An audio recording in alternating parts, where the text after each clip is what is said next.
Hello, good afternoon. My name is Camelia Cavaille. I'm the first speaker from the proposition team. Our motion for today is this House regrets the rising trend of gamification in education. Gamification is the application of game design elements and game principles in non-game contexts. It can also be defined as a set of activities and processes to solve problems by using or applying the characteristics of game elements. Gamification is often found in education.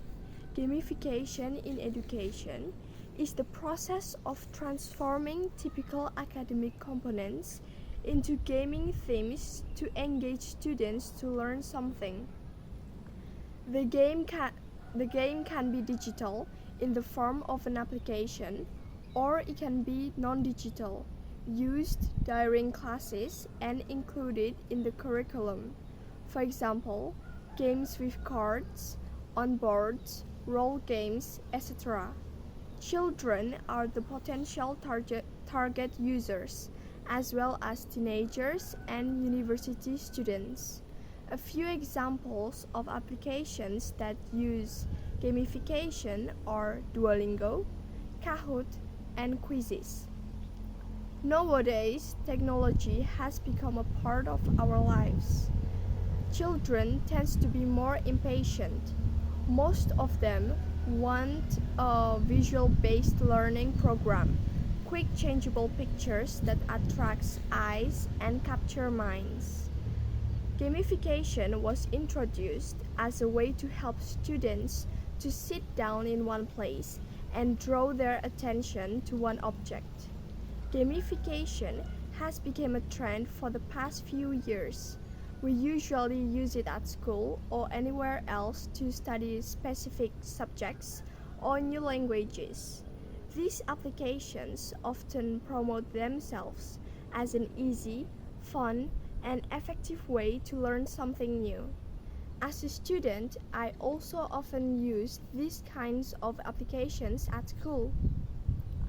We regret the rising trend of gamification in education because gamification has a lot of problems, such as, first, some games might require us to download a specific application.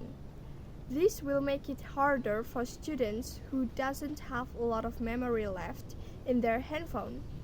Even if we succeeded in downloading the application, we might need to pay in order to play the quiz or to use a specific feature in the gamified application. This will create an economic barrier between those who can pay or willing to pay and those who can't. This is bad because education is supposed to be free and accessible for everyone.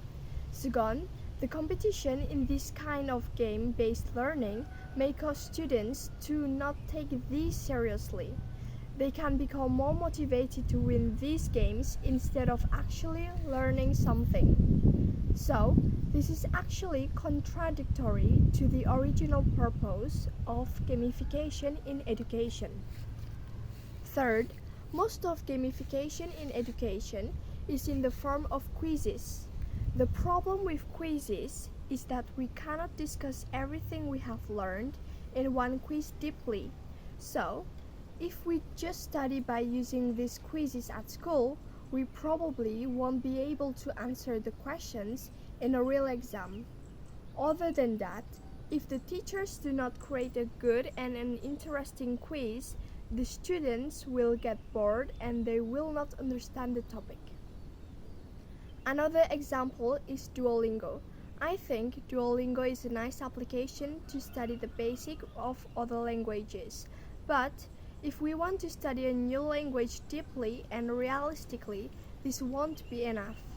The solutions that we offer for this problem are, first, teachers get trained to create better gamification that can be received by every student, that explains something clearly and is easy to understand, and also focuses on education instead of winning the game.